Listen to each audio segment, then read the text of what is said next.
शहर के excellence school के 3 छात्र अचानक बेहोश हो गए, जिन्हें स्कूल के शिक्षकों के द्वारा अस्पताल तक नहीं पहुंचाया गया। इसके बाद स्कूल के छात्रों ने स्थानीय लोगों की मदद लेकर ऑटो में बेहोश हुए बच्चों को लिटाकर उन्हें अस्पताल पहुंचाया, जहां होश में आने के बाद उन्हें घर भेज दिया गया। बच्चों का आरोप है कि वे पिछले महीने भर से गणतंत्र दिवस के कार्यक्रम की तैयारी कर रहे थे, लेकिन सारी तैयारी होने के बावजूद, अच्छा प्रेजेंटेशन देने के बावजूद उनके 10 मिनट के कार्यक्रम को 2 मिनट में ही रोक दिया गया, जबकि दूसरे निजी स्कूलों को 10 मिनट से ज़्यादा समय का मौका दिया गया। जिसकी शिकायत लेकर वे कलेक्टर से पास पहुंचे, जहां उन्हें रोककर उनके साथ धक्का मुक्की कर दी गई। इस वजह से वे बेहोश हुए हैं। बताया गया है कि 26 जनवरी के मुख्य कार्यक्रम में देशभक्ति से जुड़ा कार्यक्रम करने के लिए शहर के एक्सीलेंस स्कूल के बच्चों ने तैयारी की थी।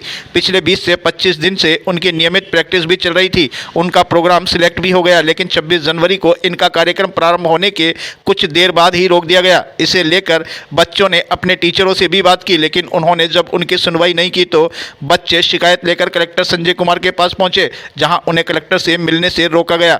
बच्चे जब कलेक्टर से मिलने की जिद करने लगे तो उनका आरोप है कि उनके साथ धक्का मुक्की की गई। बच्चे सुबह से कार्यक्रम में होने की वजह से भूखे प्यासे भी थे, जिसके चलते 10वीं क्लास के वेदांत गोयल और विनीत राठौर सहित 3 बच्चे बेहोश हो गए, जिन्हें उनके टीचरों ने अस्पताल तक नहीं पहुंचाया, उल्टा उन पर बहानेबाजी और नौटंकी करने के आरोप लगा दिए। परेशान बच्चों को स्थानीय लोगों की मदद से अपने साथी छात्रों को ऑटो में लिटाकर जिला अस्पताल में भर्ती करना पड़ा, जहां प्राथमिक उपचार के बाद जैसे ही उन्हें होश आया, वैसे ही अस्पताल के डॉक्टरों ने किसी के दबाव में पूरी ड्रिप चढ़ाने से पहले ही उन्हें अस्पताल से रिलीव कर दिया।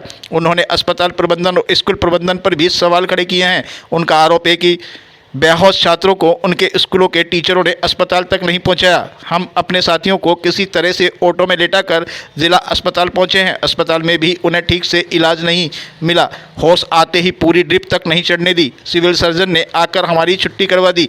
इस मामले में एबीवीपी छात्र संगठन ने हस्तक्षेप करके स्कूल प्रबंधन पर कड़ी लापरवाही बरतने और छात्र छात्राओं को धक्का मुक्की करके गिराने के आरोप लगाए हैं। साथ ही संबंधितों पर कार्रवाई की मांग भी की है। ये सर एक भी नहीं आया। एक भी टीचर नहीं आया? एक भी नहीं आया सर। फिर तुम लोग स्कूल में ही सर। तो कोई स्कूल में तुम्हारे साथ कोई नहीं आया? कोई नहीं आया। तुम गाड़ी से लेकर आए?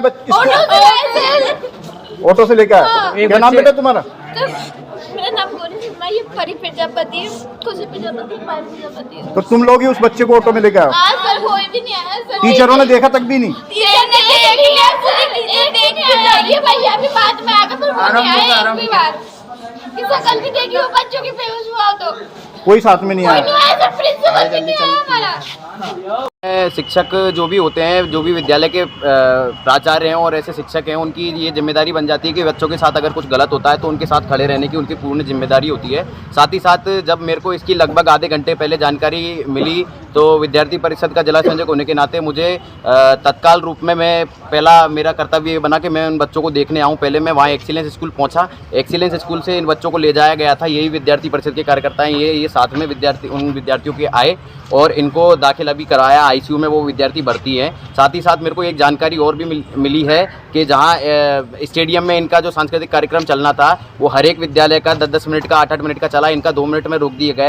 इसमें विद्यार्थियों ने वहाँ पे थोड़ा सा विरोध भी जताया, लेकिन वहीं जो प्रशासनिक कर्मचारी और गार्ड वहाँ पे मौजूद थे उन्होंने इनके साथ धक्का मुक्की भी करी, बदसलूकी इनके साथ करी। साथ ही साथ पुरुष गार्डों ने जो छात्राएं थी उनके साथ भी बदसलूकी करी, यहाँ तक कि धक्का भी उनको दिया है। वो कई छात्राएं नीचे गिर गईं। ऐसे में उन्होंने मेरे को ये जानकारी दी है। तो ये किसी भी रूप में विद्यार्थी परिषद इस चीज़ को बर्दाश्त नहीं करेगा और जहाँ भी ज़रूरत पड़ेगी विद्यार्थी परिषद इसका विरोध करेगा और अगर ज़रूरत पड़ी तो किसी के खिलाफ भी जाने के लिए एबीवीपी तैयार है। लेकिन विद्यार्थियों को जो न्याय है वो यहाँ मिलना चाहिए और ऐसी बदसलूकी विद्यार्थियों के साथ कतई भी बर्दाश्त नहीं की जाए।